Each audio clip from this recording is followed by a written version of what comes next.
ശബരിമല യുവതീ പ്രവേശന പ്രക്ഷോഭ കാലത്തെ കേസുകൾ പിൻവലിക്കാൻ സർക്കാർ. ഗുരുതരമല്ലാത്ത കേസുകൾ ഉടൻ പിൻവലിക്കുമെന്ന നിയമസഭയിൽ രേഖാമൂലം മുഖ്യമന്ത്രി മറുപടി നൽകി.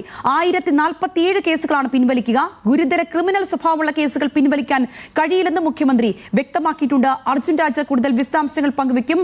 അർജുൻ, മുഖ്യമന്ത്രി എന്തെല്ലാം കാര്യങ്ങളാണ് വ്യക്തമാക്കിയിട്ടുള്ളതിൽ അതിൽ പറഞ്ഞിരിക്കുന്നത് വിശദമായി?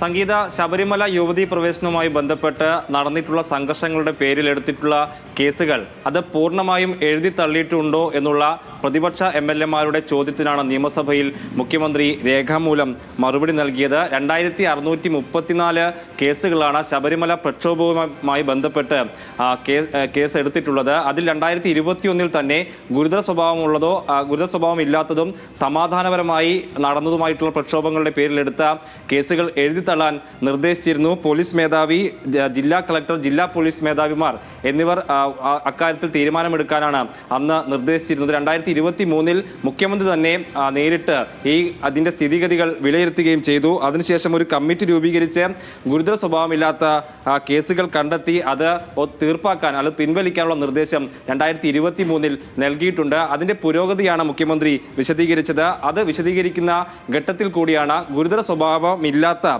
കേസുകൾ എത്രയും വേഗം പിൻവലിക്കുമെന്ന് മുഖ്യമന്ത്രി നിയമസഭയെ രേഖാമൂലം അറിയിച്ചത്. അതിനുള്ള നടപടികൾ സർക്കാർ സ്വീകരിച്ചു വരികയാണെന്ന് മുഖ്യമന്ത്രി വ്യക്തമാക്കിയിട്ടുണ്ട്. NSS ഉൾപ്പെടെയുള്ള ഇപ്പോഴത്തെ ഈ സമുദായ സംഘടനകൾക്ക് പ്രധാനപ്പെട്ട ആവശ്യം തന്നെ ഇത്തരം കേസുകൾ പിൻവലിക്കണമെന്നായിരുന്നു. പ്രതിപക്ഷവും നിരന്തരം ആവശ്യപ്പെട്ടിരുന്നത് ശബരിമല പ്രക്ഷോഭവുമായി ബന്ധപ്പെട്ട് എടുത്തിട്ടുള്ള കേസുകൾ പിൻവലിക്കണമെന്നായിരുന്നു. അതിൻ്റെ ഒരു സ്ഥിതിഗതി മുഖ്യമന്ത്രി ഇന്ന് വിശദീകരിച്ചിട്ടുണ്ട്. നിലവിൽ 1047 കേസുകളാണ് എഴുതി തള്ളാനോ അല്ലെങ്കിൽ പിൻവലിക്കാനോ തുടർ നടപടികൾ ഒഴിവാക്കാനോ നിർദ്ദേശിച്ചിട്ടുള്ളതെന്നാണ് മുഖ്യമന്ത്രി വ്യക്തമാക്കിയിട്ടുള്ളത്. അത് ഇതിനോടകം തന്നെ ഒഴിവാക്കുകയോ അല്ലെങ്കിൽ ആ കേസ് ഒത്തുതീർപ്പാക്കുകയോ ചെയ്തിട്ടുള്ളതാണ്. അതിനപ്പുറത്തേക്ക് 86 കേസുകൾ കോടതി തന്നെ മറ്റൊരു തരത്തിൽ ഒത്തുതീർപ്പാക്കിയിട്ടുണ്ടെന്ന് മുഖ്യമന്ത്രി പറയുന്നു. 278 കേസുകളിൽ പ്രതികളെ വെറുതെ വിട്ടിട്ടുണ്ട്. 726 കേസുകൾ കോടതി ശിക്ഷിക്കുന്ന സാഹചര്യമുണ്ടായി. 692 കേസുകളാണ് ഇനി കോടതിയുടെ പരിഗണനയിലുള്ളത്.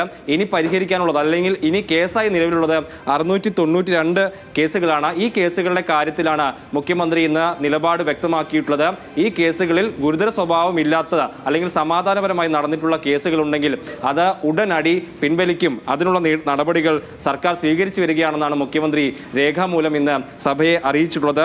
ഗുരുതര സ്വഭാവമുള്ള വകുപ്പുകൾ, അതായത് ക്രിമിനൽ ആക്ടിവിറ്റി നടന്നിട്ടുള്ള അല്ലെങ്കിൽ ക്രിമിനൽ വകുപ്പുകൾ ചേർത്തിട്ടുള്ള കേസുകൾ അത് പിൻവലിക്കില്ല എന്നും മുഖ്യമന്ത്രി വ്യക്തമാക്കുന്നു. അതേസമയത്ത് അത്തരത്തിലുള്ള സാഹചര്യമില്ലാത്ത സമാധാനപരമായി നടന്നിട്ടുള്ള സംഘർഷങ്ങൾ ഇല്ലാതിരുന്ന കേസുകളൊക്കെ ഈ 690, 700-നടുത്തുള്ള കേസുകളിൽ അത്തരത്തിലുള്ള കേസുകൾ കൂടി പിൻവലിക്കാൻ സർക്കാർ തീരുമാനമെടുക്കുന്നു എന്നുള്ളതാണ് പ്രധാനപ്പെട്ടത്.